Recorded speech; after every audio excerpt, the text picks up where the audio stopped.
Assalamualaikum warahmatullahi wabarakatuh. Perkenalkan, nama saya Zaki Akmal Medika dengan NIM G331200049. Kali ini saya akan menjelaskan 5 soal tentang komunikasi massa. Oke, dimulai nomor pertama ya. Apa analisis Anda mengenai peran pemerintah sebagai juru bicara yang diharapkan bisa memberikan keterangan mengenai pandemi ini? Sudahkah pemerintah berhasil menjalankan tugasnya dengan tepat sasaran? Adakah hambatan komunikasi massa dalam penyampaian pesan pemerintah ke masyarakat?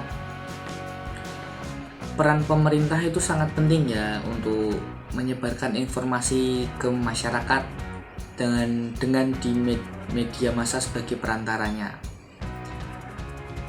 Pemerintah pastinya harus memberikan data-data secara jujur atau transparan agar sampai ke masyarakatnya pun jelas informasinya.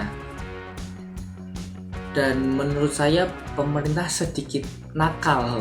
Maksudnya sedikit nakal itu karena data yang diberikan itu bisa jadi dilebih-lebihkan, karena banyak artis-artis atau orang-orang terkenal itu banyak yang berargumen kalau datanya tidak transparan, dan itu juga berakibat ke masyarakat yang mendapat informasi lewat media itu. Jadi kesannya medianya yang buruk. Untuk tepat sasarannya sendiri, menurut saya sudah tepat sasaran pemerintah memberikan informasinya. Namun karena sesuatu yang dilebih-lebihkan ini yang menjadi permasalahan atau hambatan yang ada karena ketidakpercayaan masyarakat terhadap pemerintah. Nomor 2, lanjut ya, nomor 2.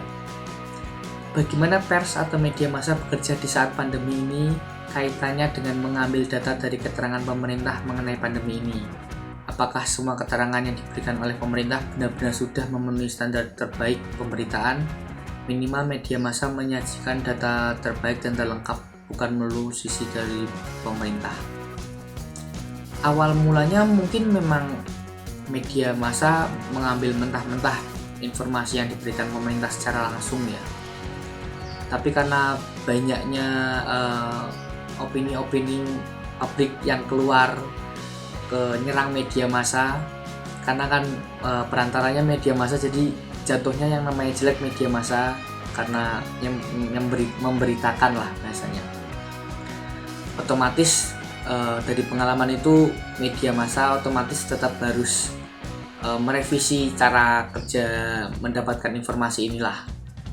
Mungkin media massa jadi kerja 2 kali untuk mencari data-data orang yang terkena COVID atau yang meninggal karena COVID dan sebagainya. Otomatis sampai saat ini pun media massa bahkan memberitakan tentang transparansi data COVID dari pemerintah itu sendiri. Jadi setiap daerah bahkan ada informasi atau berita yang seperti itulah. Lanjut nomor 3. Sepanjang pandemi ini, apakah pemerintah juga menerapkan etika komunikasi di mana di dalamnya terdapat empati? Menurut saya pemerintah masih belum bisa merealisasikan atau menerapkan etika komunikasi itu sendiri. Karena pada poin nomor 1 tadi saya menjelaskan kalau pemerintah masih kurang jujur dalam memberikan informasinya. Padahal di etika komunikasi yang pokok pertama, jujur dan fakta adanya informasi itu harus terus terang. Jadi baik buruknya ya harus ditanggung lah bahasanya gitu. Kita nggak boleh mengurangi atau melebih-lebihkan. Lalu tentang yang poin kedua dari etika komunikasi, itu harus secara adil. Maksudnya adil di sini tuh bukan melulu tentang pemerintah. Jadi kita harus memikirkan masyarakat atau khalayak harus juga dipentingkan. Jadi menurut saya pemerintah masih belum bisa menerapkan etika komunikasi atau apalagi dalam empati, karena ada rumor yang dana bantuan sosial COVID pun masih dikorupsi. Lanjut nomor 4. Bagaimana bentuk etika komunikasi massa yang dijalankan oleh media massa melalui pemberitaan sepanjang pandemi ini? Karena media massa yang kena serang lebih dahulu daripada pemerintah, itu otomatis media massa belajar banyak lah dari itu. Jadi media massa benar-benar kerjanya dua kali, jadi cari informasi secepat-cepatnya tapi juga sefakta yang ada. Jadi lebih capek, lebih kerja dua kali karena harus mencari data yang benar-benar valid. Lalu nomor 5, kesimpulan dari analisis saya. Kesimpulan dari analisis saya itu yaitu pemerintah memang tujuannya mungkin bagus ya, maksudnya melebih-lebihkan data COVID atau data orang yang meninggal karena COVID, tujuannya agar menekan mobilitas masyarakat agar tidak keluar rumah yang nggak penting-penting amat gitu kan. Memang tujuannya bagus, tapi dalam etika komunikasi itu tidak diperbolehkan, karena yang pertama aja harus jujur. Jadi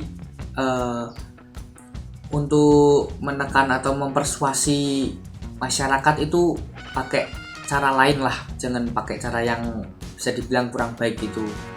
Media massa pasti bisa kok mempersuasi masyarakat agar mau memakai masker, mau ikut vaksinasi, mau menjaga jarak dan sebagainya.